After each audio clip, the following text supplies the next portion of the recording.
So just before we start our conversation, let's do it a little om to just ground and make sure that I'm as present as you are, you're as present as I am, so that we can open the way from a place of grounded curiosity. Yes. Let's inhale. Empty out the mouth. Pause on empty. Inhale.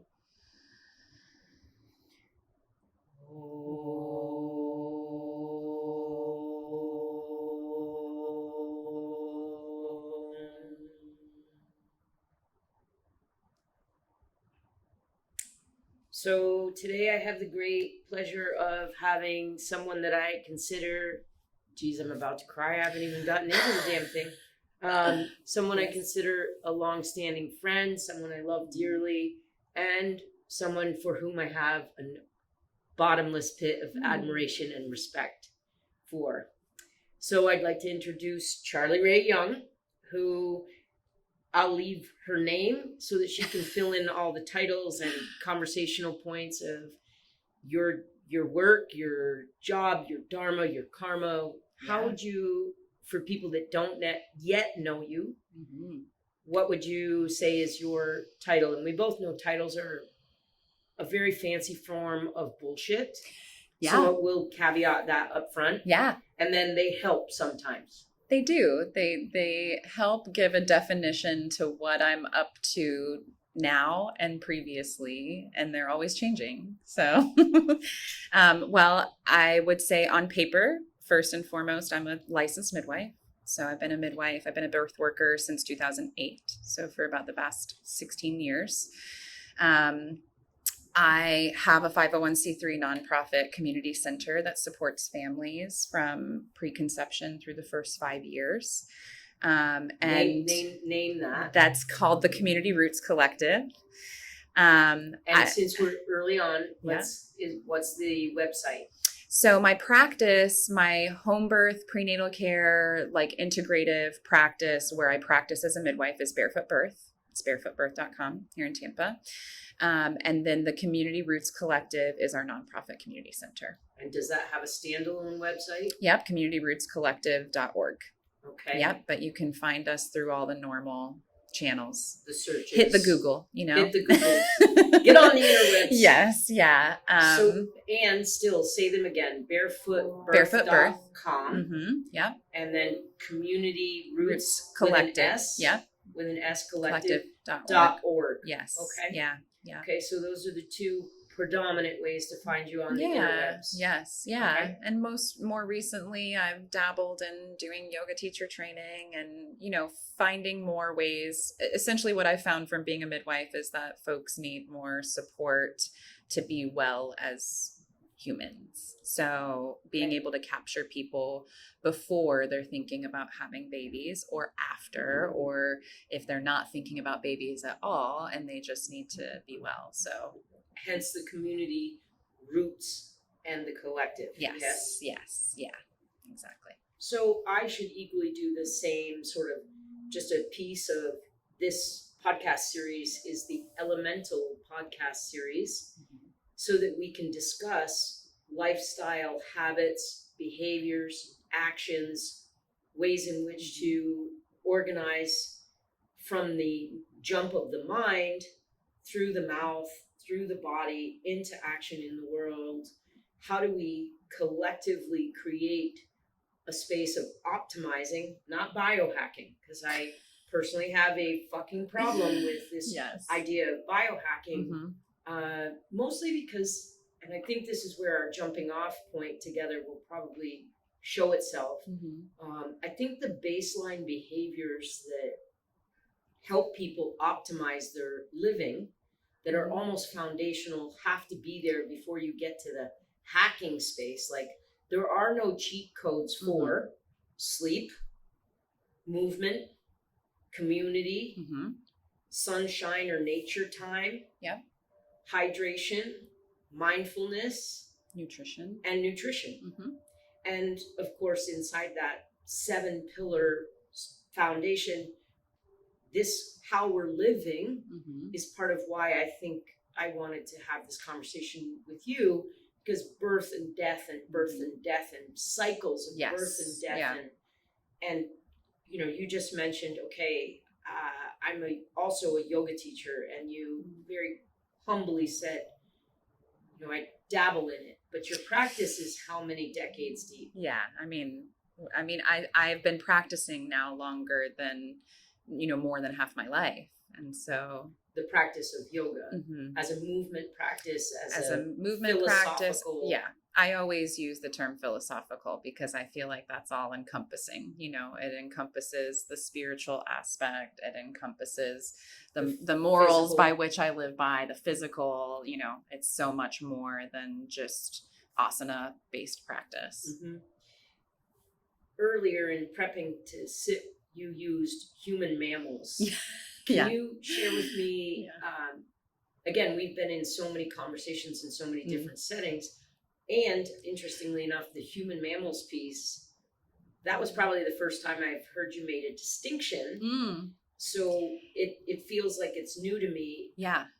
Is this something you're arriving at? No, this I feel like has just been the basis for me coming into birth work from a space of, you named all those pillars, right? Like those are all things that I think as human beings, we are biologically meant to exist with just normally. If you look at animals in the wild, healthy animals with healthy environments and ecosystems thrive, right? And they thrive through reproduction. That's how we say, look at this species. They're making lots of themselves. And it works. And it works. Like they don't need intervention for those things to happen. But we've become so far removed from the fact that we are animals, that we are mammals.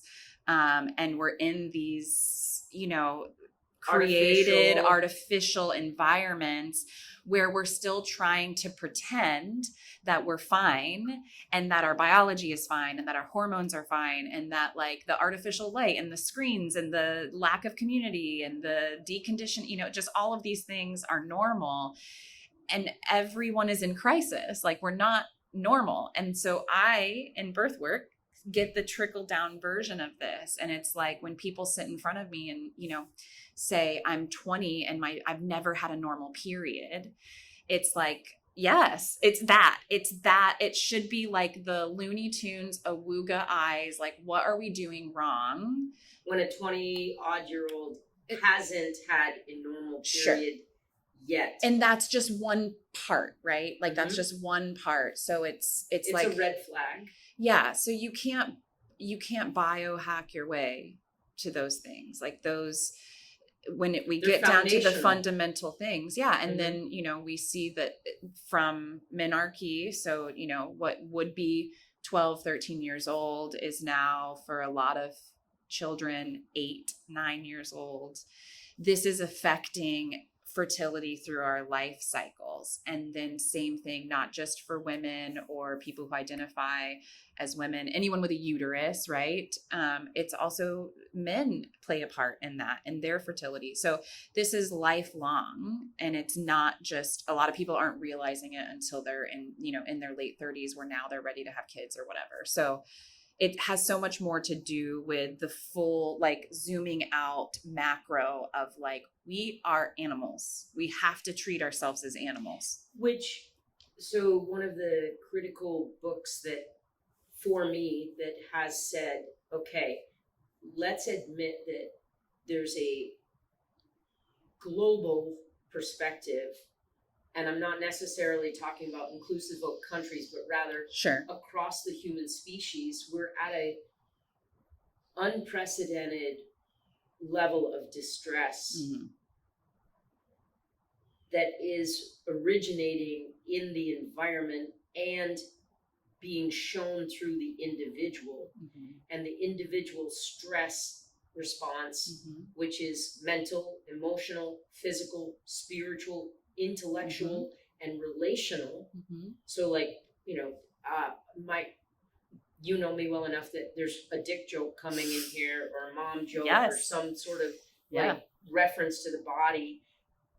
But when our bodies aren't working and our relational capacity And now I'll just step toward the usual joke of like sexy time isn't sexy. It doesn't have inside it that creativity, the juice, the fertility, and or birth, which is meant to be this, granted, again, it's another space to build resiliency and responsiveness to your environment when the environment is so fucked. And we're talking now about the physical body in which babies are created is already in a space of detriment. We can't be surprised that birth itself becomes a reflection of this. Yeah. I'm going to use horror because one of the ways early on we connected and disconnected, right? Like, yes, you said to me once, like, I knew you and didn't like you. Yeah. And I was like, oh, that hurt so much. Yeah. I mean, I remember being like, what was it? And then I was like, it doesn't matter because we were both at different spaces in our lives, and like, it wasn't time for us to come to this level of cohesion. And I'm so grateful for that in so many ways, you know? So, because I think that if that would have happened, we would have probably like beat the shit out of one another. It might have been. It might have been a very violent moment. It could have, or a couple moments. Because the fight between you and I would be like two kittens. Have you ever seen where kittens roll around in a little ball of fur and then they scratch and then they lick each other? Yes. We're at the lick each other without the ball of fur. Exactly. Yeah. We can hear each other now. Yeah. But we had connected. I was actively a doula at that time and was accompanying women, and very humbly, like, I've been at 60 something births and now you've attended 1,000-ish. Yeah. I stopped counting after like 900. So 1,000-ish. 99 beer, what is it? 99 bottles of beer on the wall, 99 cooters in the hall. I mean, whatever it is. You were talking about birth and how that is like, we can't be surprised that that's affected, but I feel like we got to draw it so much further back, because any person that's walking around with a uterus and ovaries, whether they're 7 years old or 47 years old, you know, we're carrying our babies our whole lives. You know, if we're carrying a baby with a uterus, we're carrying our grandbabies, you know? Yeah. So well, let's say more on that, because most non-initiated to the biology of birth don't quite get that. So I do, and I'll leave it to you to explain it. This idea of like, the female baby already has the ovaries. And I'm double checking my own information with you. A female fetus, before being born, carries the potential of all the eggs she'll ever have for the entirety of her life. And that DNA is also the DNA that'll get passed on. And so we have both the reach back to when her grandmother carried her mother, who now carries her, but additionally, that woman in utero is the DNA potential for her child and that grandchild. Yes. So we have this cascade of DNA connection that if we even just reduce it, diminish it to the biology, you've got 6 generations, the potentiality for 6 generations existing in that one child. Yes. And this coming expansive sort of energetic tsunami from this point out is so extraordinary. Yeah. And that's to our best understanding, like from a scientific standpoint, you know, it's not even diving into, you're right. Exactly. Yeah, exactly. And so I just remember we were meeting around the idea that, we were both in the birth space. Yeah. And then since then, we've sort of dovetailed around a number of other philosophies, yoga being but one of them. One of the reasons, and many people know this about me, so this isn't some reveal. It might be to some people, they might think like, oh, fuck. But I'm not a kid person at all. And I'm okay with saying that out loud. I never wanted children. It was never an impulse.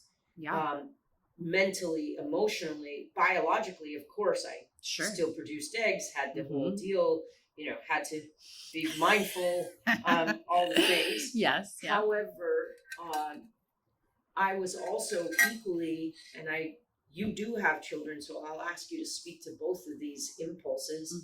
The impulse that brought me to wanting to be at births, to help people to manage it, is that the resiliency that women need in birthing, that couples need in birthing, and that couples, that might be her mom, herself, her brother, herself, her, and the her again is an identification with the uterus more than anything else. Could be the partner, female, male partner, whatever. But what I knew was that to be resilient under that level of duress requires more than one folk. It requires multiple people. And what I wanted to ensure when I said I'll be with you in the birth is that I could be a touch point of, this feels fucking car crashy, out of control. It's the sloppiest sex, the longest tailwind on a piece of ass that you've ever imagined. Like, this was the beginning of sex. Now here's the culmination over 10 months. We're about to go into this thing. There's going to be shit and vomit and liquid and surprises. And you need somebody who's like, yep, that is surprising, and we're fine. Yeah. And, in midwifery, historically, midwifery, doula work, before we even had like the language for that, traditionally, it was the crones, the sages, and communities attended birth and death. And they were the touch point, the people with their feet on the ground in those spaces with whoever was going through it, to be the guide, to be the person holding the energy in that space, being the person who had been there, done that, not necessarily themselves. And my biggest thing that I offered whenever I was sort of selling my service was to say, like, I'm there to remind you that while this is frightening, we can shift the paradigm to exciting, so that this child's first experience of the physicality of this world is one of absolute unconditional welcome. Because I think part of what I want to have you speak to is the range of like what a fear-based birth over to a welcoming birth. What do you think the difference is for the baby, for the parents, for the couples, the people? Yeah, it's such an iceberg, right? Like that topic alone, because I think as a culture, especially here in America, birth and death have been monetized, and we're, all living in this late stage capitalism nightmare of things. So a lot of people have never experienced birth. A lot of people have never firsthand, unless it's been themselves firsthand, right? Like they haven't experienced pregnancy loss, which 1 in 4 pregnancies end in a loss. It's so common. Most people have never statistic. Yeah, which is crazy, right? And most people have never seen a dead body. Most people have never seen somebody die, And so this is not normal. Like as human mammals, it's not normal that we're so removed. This experience of not being at birth, not attending deaths, not seeing sickness all the way through to its conclusion, i.e. you get the flu and some of us die from it.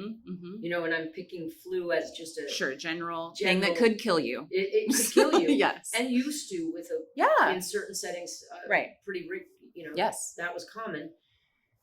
And yet we put all of that behind a sheet, a curtain, and we don't talk about it. We pay other people to deal with it because it's uncomfortable, because it is hard, because we don't have the tools. Unfamiliar. It's unfamiliar. Like we don't know. We've lost that sort of innate wisdom of being human and being in those spaces together, and this being a part of normal life. Like it's a part of our cycle.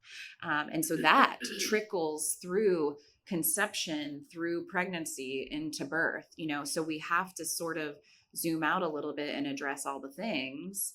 But unfortunately, our culture has made folks a little more focused on like, what am I going to put in my baby registry, or how can I get a baby in me if it's the old fashioned way is not working? There's just a lot of like what I feel is distraction. Technocrat, meaning, like now it's a technology that has an Instagram reel associated with it. We're looking outside ourselves for literally anything, and it's that way through so many of every pillar that you named. Like it's what's outside of myself that I can change, or who can I hire, or what can I buy, or, who's going to give me the answer to the thing. And I think we're also driven by, and this is, again, a whole huge topic. We want things to be clean, neat, convenient on our time frame, so that we can make sure to still get our hair cut. Yeah. That we schedule. Has to look nice in a little box. Right. On the internet. And yeah. I've said this before in other settings. It's worth saying it here. Like really clean, neat little boxes for sex means boring and usually dry and pretty quickly becomes something you don't want to do. Like novelty, slipperiness, wet, slurpy sounds, that's usually an indication that something's working really fucking well. Absolutely. And that's, those sounds are like, we've wanted to turn the dial down on that. Yeah. Because it's not clean and neat and as organized, and you can't put it on your calendar for a 15-minute segment. Right. Even though it generally only lasts a few minutes more than that. The actual slurpy stuff. Yes. Slippery stuff. It's not convenient. It's not convenient. And so, again, we're back at a resiliency practice. What are some of the, if we were to say, hey, what are the action items on the list, on Charlie's list? For people, like for myself personally, or are we talking like people who are looking to procreate, or who are specifically tuned in to like focus on giving birth? Okay, so then there's three answers. Yeah. So I'll rewind, right? Because you asked me about my experience with childbirth, and I think this is a thread to pull through this question. So I have a 16-year-old. I was pregnant at 19 unexpectedly. What do you do? I don't know. Oops, I'm pregnant. Okay, we're going to keep a baby. We're going to do this. I had a nurse midwife. I had a planned hospital birth. I didn't know people still, in my head, a midwife. I just thought nurse midwives in the hospital were all we had left. I didn't know people still had home births. I didn't know about birthing centers. I didn't know any of those things because back then, statistically, it was less than 1% of people were engaging still in those spaces. So it just wasn't common. So I had what I would consider was like the order a birth off a menu. And that's what you get, like, okay, I want a vaginal birth. And that's essentially what I had in a hospital setting. But I was young. I had no idea. I was raised in a family, loved them. And we were very poor, lots of generational trauma in many different ways. Like my diet growing up was not fantastic. I mean, generally really unhealthy for the most part. And so I went into that pregnancy in that space. And I think the only reason I had a normal full-term pregnancy and did have a vaginal birth was statistics were on my side. I was young, I was at peak childbearing space, where really as humans our peak childbearing is 16 to 21. But like culturally that doesn't really work for most people.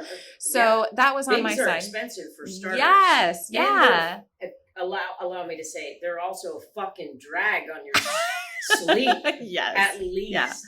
Yeah. So it's like that, all of that was in my favor, but you know, I was not in a healthy relationship with my partner. Like we were in 24/7 survival mode because we had to be. I mean, we were 19-year-olds having a freaking baby. Like that's, it was a lot. Yeah. So just like figuring it out.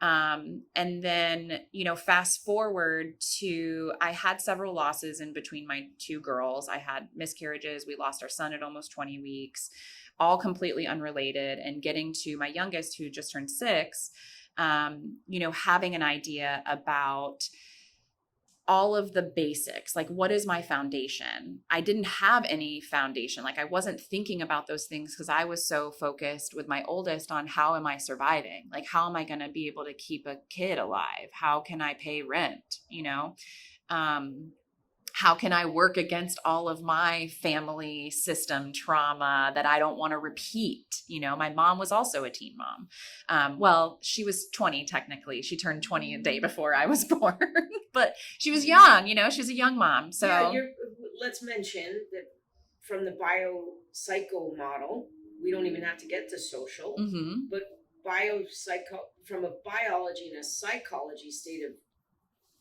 lens, let's call it a lens, your brain's not done until you're 25 or 26. Literally the mass of jelly upstairs that we rely on to direct us through life isn't even complete in its own growth cycle until after 25, 26. And I had been through so much trauma at that point too. Like you just layer it up, and I was a hot fucking mess. Yeah. And I got really lucky that I was able to sort of stay in this neutral state. But, you know, fast forward to my youngest and having been a birth worker at that point for 10 years and sort of starting to unpack my own things and understand, okay, we need a foundation here. So like, am I sleeping enough? What does my diet look like? What am I putting in my body? Do I need to go to therapy? Do I need to unpack, you know, some emotional things and get some stuff out of my body? Like all these things that I had never considered previously. Getting some things out of your body, I want to be clear, we're talking about somatic holding. Exactly. Not excising an organ, but rather like acknowledging that the body keeps the freaking score. Bessel van der Kolk, still alive, still somebody in our life right now that is leading the way to understanding how trauma works and what the implications are, and that it is literally held in the physical form. So when you're saying getting some things out of the body, you're referring to releasing somatically the spaces in which you stuffed events that you couldn't fucking deal with at the time when they occurred. Yes. So this is, again, a piece to mention that the 7 pillars, I'd love to have subsets so I could say therapy required, you know, the physical body, how we take the movement practice. But it's like you can't even get to those things, right? If we don't have the foundation of the basics, even beginning and seeing this in my own life through 36 years. And I think that's what I love about the story of us meeting is I don't think I would have been ready, and maybe vice versa, to hear anything you had to say or offer me at 21. Because it's the same for a lot of things. I wouldn't have been ready to sit in therapy at 20. I wouldn't have been ready. I didn't have the tools to face those things. I didn't have an understanding, a global understanding of those things. And so it's like building the foundation first of like, okay, how can I strip a lot of this stuff back and just get to the basics of like food, water, sleep, trying to clean up my relational field. Okay. Basic. So what do you think was your first real impetus to start to look at the basics in your life to say, I got to do better than the 19-year-old did with the limited resourcing? Like what was the fuck me, I gotta reorient, man. Because while you're thinking about the answer, I just want to posit that trajectory of like, here I am, I'm 19, I'm 25, I'm fucking 30, I'm gonna have a baby. You know, I think that so many people are there. What was the trigger event for you that said, I need to be serious about how I'm living And again, how do I not turn that into a grim endeavor that's laden with violence that we call discipline? So I want to be clear. A lot of people say like, oh, you need to get disciplined. And what they're really talking about is you got to hustle, you got to grind, you got to lock it down. And I don't think that's living either. No. I think it was a combination of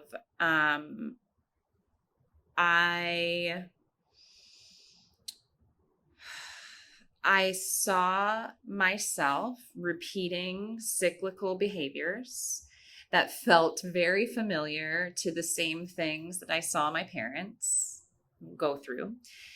But then worse than that is seeing your children mirror back to you all of the things that you know hurt you as a child. And yeah. And so when you have, a little tiny mirror that keeps running right out in front of you. Right out in front of you. No matter how many times you're like, get ye behind me, Satan. They're like, fuck you. Aha! Yes. And so having my oldest daughter, I think as that mirror and saying, I think for a lot of my childhood and early youth, I'm the oldest daughter. I have the curse of the oldest daughter. I really was parentified with my sisters. I didn't want that. I never wanted kids either, right? Because I didn't want to do the repeat of the cycle, right? I didn't want to be what my mom was. So can I pause to honor the fact that you, from a spiritual place, could look at your daughter as a mirror and a model? Because many people would just decide that this is yet again another element outside themselves to try to wrangle into a space of control. That degree of responsiveness, for me, hearing you share it, offers me a lot of tenderness, because it must be the time in your, let's call it incarnations, whether that's beyond this life that we know or inside the one that we acknowledge. What a moment of grace to decide that you're going to surrender to your child, that you're in the student's seat and not the teaching seat. Yeah, absolutely. And to give your child the honor of being a teacher to you is powerful. I didn't have kids. Maybe I don't have that level of surrender. Yeah. I would have never chosen, if you would have asked me at 17, like, what does that look like? Like, do you want to have kids? It was like, I'll be dead by the time I'm 25. Like, that was truly my perspective. Oh, absolutely. And I was a fucking asshole. Yeah. I don't know how I skated by. For me, it was like, I don't want to repeat these same familial cycles. I just can't imagine. I was so hurt as a kid by my parents, and so I just didn't want to do that to my own kids. So I think when you start to see those things with your own children, and I joke that, she's born, my midwife catches her, she's holding her in between my legs, she's still attached, still got the umbilical cord, and Elliot just opens her eyes and almost as if she's like, fuck, not this again. She had this just like spirit about her, like it was not her first time here. And then it's like, and you gave me teen parents, like what did what a job.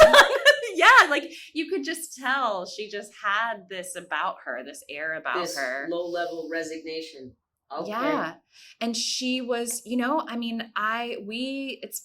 we weren't being extra careful, obviously, but like there was a reason that she needed to get to the planet, and I feel the same way about my experiences with Rainey, my youngest. And so, yeah, it just, when you see those things in your kids and that like, here I was at 20, whatever years old, still dealing with the repercussions, you don't want that for them. So to me, that's the depth of spirituality. So I'll say it in a slightly different way. You've already heard this from me before. Sometimes we close a yoga class that I am honored to lead with this eye gazing and this sort of back and forth, may you be happy, may you be free. And I always preempt the may you be happy, may you be free with the explanation that you don't have to know someone else's pain. You don't have to know someone else's, the specificity of what brings them joy.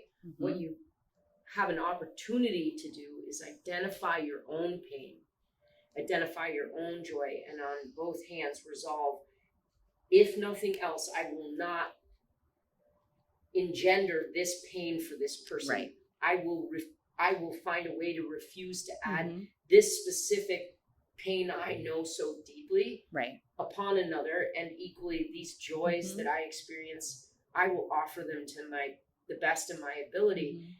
And after that, you can talk about what you want to call God or the universe or Mother Nature, or like what the good works are, or what the fucking good words are. But that resolution to say, and you did it with your daughter, like, I know my own pain and I don't want to see it replicated here, and I refuse to engage in behavior that will foster that. Yeah. Like, that's to me. So again, thanks for the honor to witness and to know. Thank you. But it's like, that's the height of spiritual parenting. It's like, I'm at least going to keep you from what I experienced where I can. Yeah. Yeah. So, you know, the idea like, oh, I'm going to send you to a great college. Maybe. If you want. Your kid might turn out to be a fucking plumber. Yeah, and please. I don't know if there's plumber college. Yeah. I know there's BOCES or whatever. And don't shit on plumbers, man. No, they make we good need fucking them. money. Yeah, and no. we need them. Yeah, no, we'll fuck our kids up in new, different ways. There we go. So, Do-do-do. yeah, which I think I've been able to have a good, you know, I think for my oldest, especially, we're in the teen space, and yeah, I've tried to be really open with her about my experience with that and what that looks like, and you know, Is she on birth control? Well, she's very gay, so luckily that's not necessary. That's also maybe how the universe protected us from repeating those cycles. So I remember I was in college once, and we were discussing, and I remember I was in college once. What a poorly formed sentence.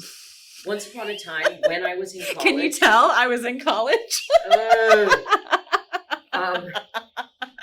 I was in a class, and it was healthcare and social science.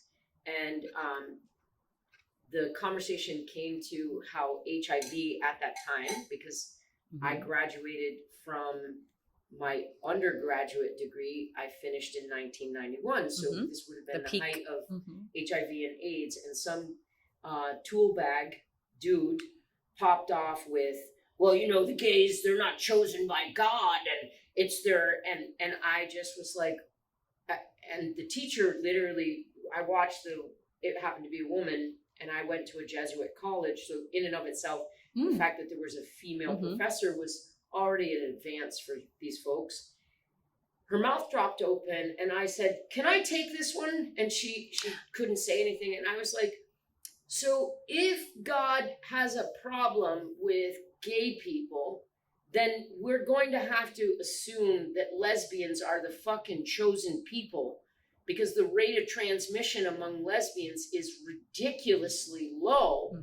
And we want to have a conversation, like, you can't fucking whitewash this thing with your, you know, and these words at the time didn't exist, you know, your toxic approach to like societal, you know, the overview, like, that doesn't fit, bro.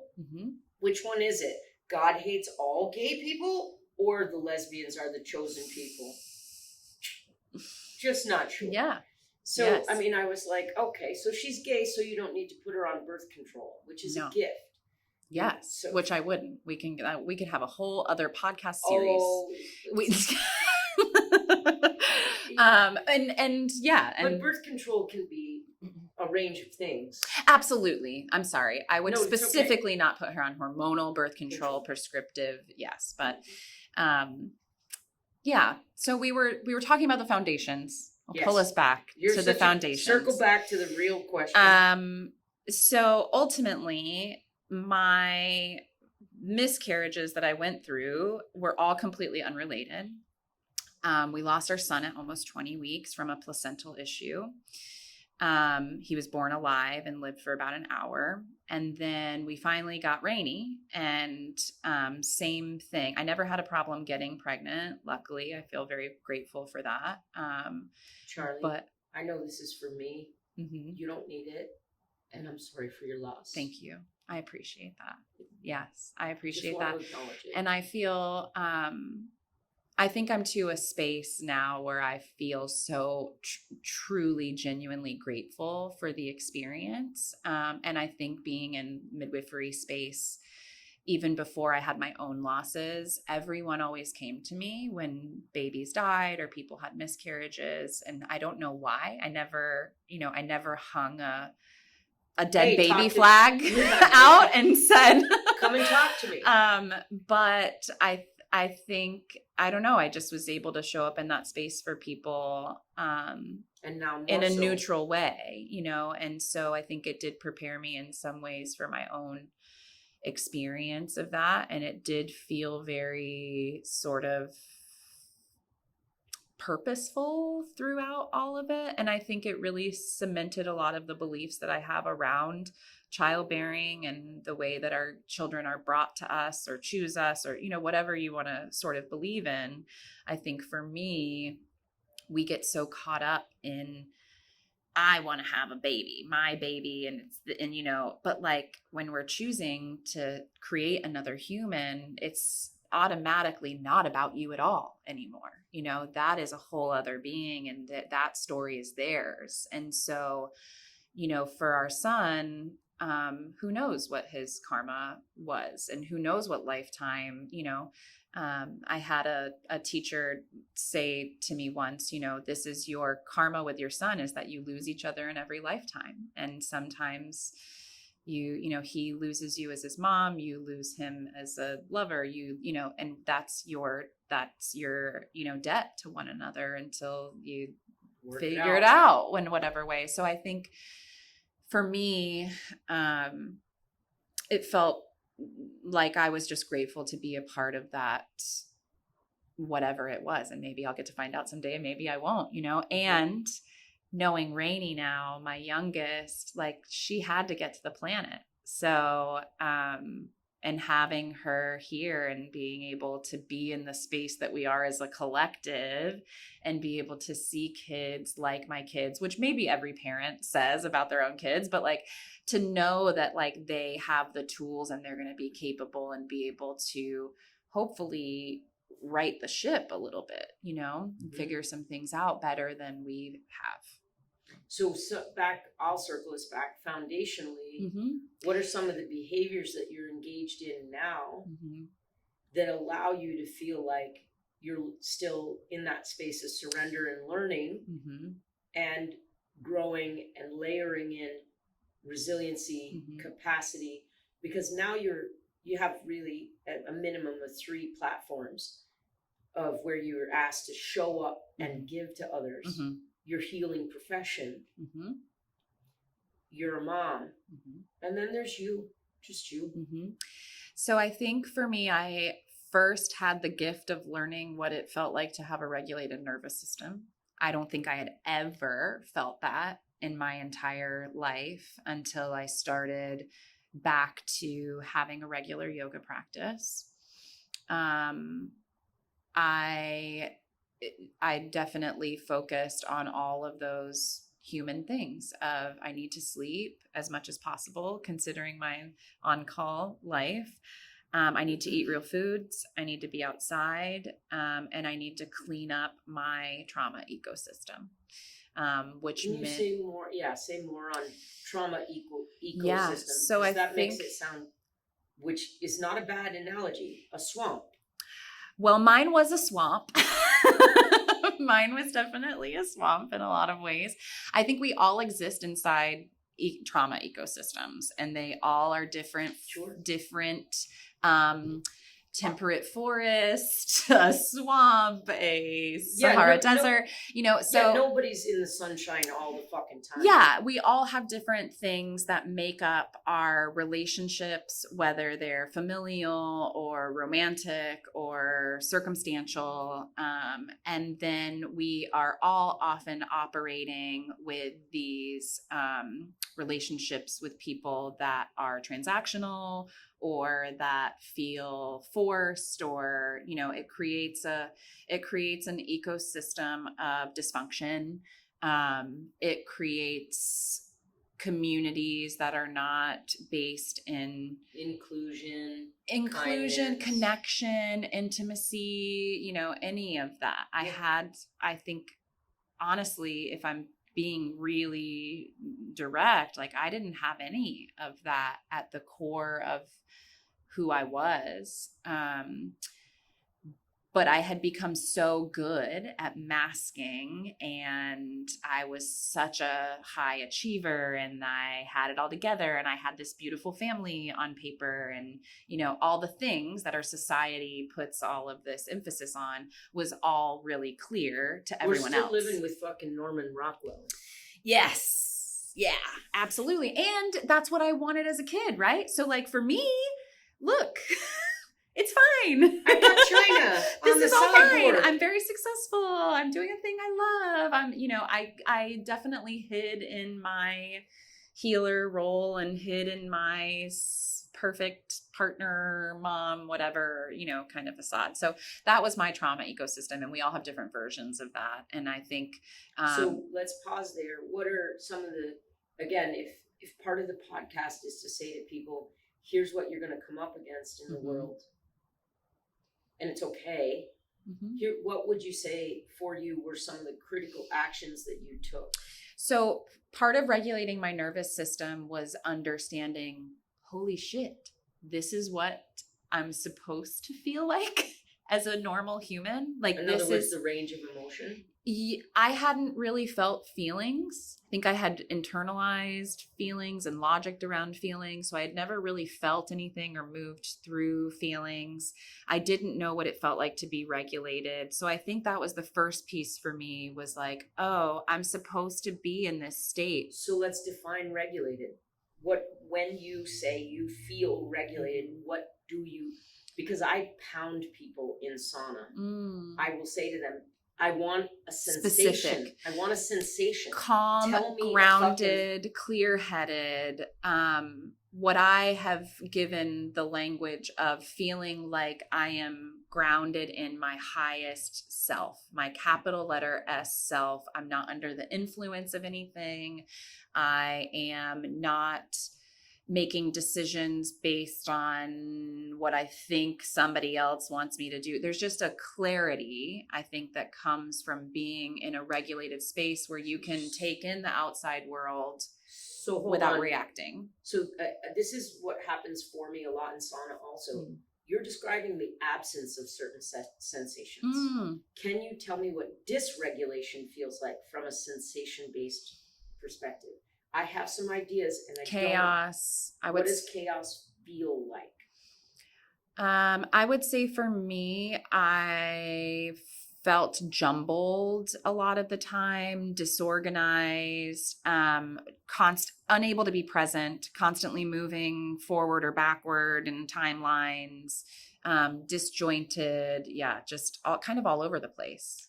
Heaviness, lightness, super heavy, but also like a heavy nothingness. Okay.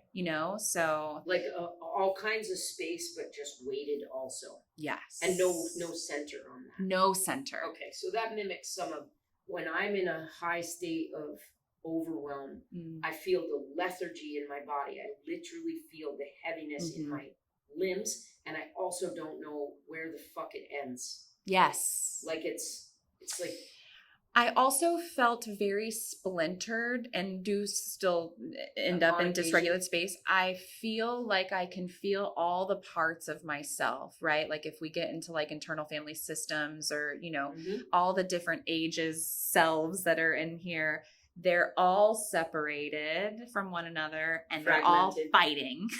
I know the answer to this. No, I know the answer to this. And then there's like my teenage self who's like bound in the trunk and, we're like, we can't let her out, So there's like a lot of infighting that happens. Whereas being in regulated space. Infighting. I am here. I am present. I am accounted for. I am engaged. Like everybody is sitting quietly for the moment because I am now in charge, which I did not have any of that at all for so long.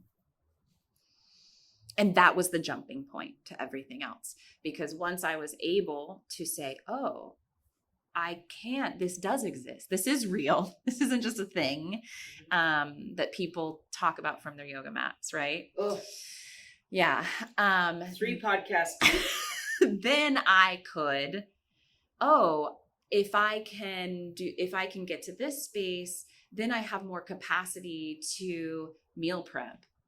Then I have more capacity to tell somebody to go fuck themselves in a loving way, in a way that is not, or not sometimes, but honestly, like, here's my truth and I'm not afraid to share it with you. Because you're not caught up in the people pleasing. Right. Yeah. And so then I had time to go to the gym that was focused on myself and not externally, like I'm fat and want to be not so fat. It's just it shifted everything for me.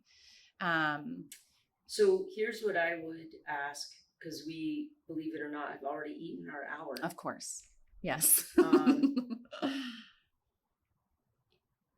And again, I acknowledge, and I know you do as well, that the starting point for everyone is this conversation of you're unique, you're not special. Mm-hmm. And let's assume that in our uniqueness, we're also common, right? It's the human mammal thing. It won't be everyone's answer, but where would you suggest, if you could give someone a suggestion, what might be a starting point so that, let's assume 10 people listen to our podcast. Mm-hmm. Maybe one of those people who resonates with your story so deeply and has a swampy ecosystem. Lots of good things come out of swamps. Absolutely. If you talk to some environmentalists, that's the beginning of all of it. Absolutely. So let's not shit on the swamp. No.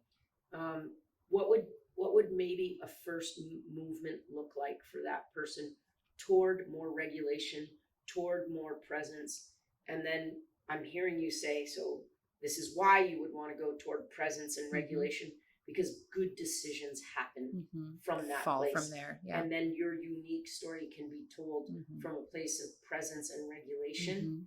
And so then the spiritual, not that it won't happen anyway, it'll just potentially be less friction filled. Our unique dharma and karma can come into being with less fuckery. What would the first movement be for that person? I would say having the awareness of those things, having awareness of the things that are not feeling aligned for you is already a step in the right direction. Okay. Can you pause to tell me sensation of in your memory of the dysregulated Charlie? How did you know that's not in alignment? Was there a sensation? Was there a distaste? Did you not like the smell, the look, the feel? What was the fucking thing that you were like, I don't want to go in that direction? And sometimes you forced yourself to. Because again, this is the difference between discipline. Because sometimes I don't want to go to the fucking gym. No, I just regularly. Yeah, just yesterday I was like, and then I went. Yeah, same. I just didn't like myself. I think I was feeling like, am I somebody that I would want to be closely connected to? And the answer was no. Not so fucking much. No. And so then you set about to do things that would, at a minimum, mean that you could be with you. With me, yes. You could be with you. And that's what I had to learn first. And it was so wild because I spent my whole life being with other people and holding space for them. And I could not live in my body. I could not be with No, myself. and in fact, you would go sit with other people to avoid sitting absolutely. I was Yeah. doing 10 births a month for Yeah. like 3 years straight, you know, and when I think about it now, it's like, oh, okay, yes, you know. Yeah. So yeah. So being aware and then picking one small thing that you can do to move towards whatever it is. One bite of the elephant that's coming up out of the swamp. Again, out of respect for your depth, is there anything else that you feel is pertinent to offer in the breadth of this conversation, which will clearly, on so many levels, not be our last, and Sure. probably not our last podcast? Yeah. You know, I think if we're talking about like women's health, hormone space, making babies, not making babies, the biggest thing, if I can stand on a soapbox, is to say that here in America, allopathic medicine and pharmaceutical companies do not have your best interests in mind. And if you are being told things by healthcare providers or institutions that don't feel right in your spirit or your body, or even if you have kids and you're being told things about their care that doesn't feel right, that you're not alone, that there is a wide birth of knowledge out there that's been around far longer than our traditional medical system. And it's accessible in lots of ways to people. So I think it's like tap into that intuition and follow it. And where would you say with the intuition, where would they go first? Is it literally as simple as go Google? Go Google. Oh my God. The internet now compared to when I started. Chat motherfucking GPT. Anything. It literally anything. There's just so many resources for people, but the standard, I think in America, we're taught that like you have to have private insurance and you have to take your private insurance and you have to go wherever they tell you to go and you're in network and you pay your copay and you do the thing. And like, that's just not the case when we look at, not the only case. There's a time and place for those things. But it's just not the only case. And so I think that's where I felt, that's why I became a midwife. It's why I became the type of midwife that I became, was because I did those things. I was there, been there, done that, and saw what it's like to, you know, not be fully served. Buy that ticket and get that ride, and how, and the gaps that are missing. You know, we don't have a healthcare system here in America. We have a sick system, and that's why so much of our population is unwell. Okay. Thank the you. End. The end. Yes. One last plug. barefootbirth.com. What's your Instagram handle? I mean, you can find us on Instagram through the practice. It's just Barefoot Birth.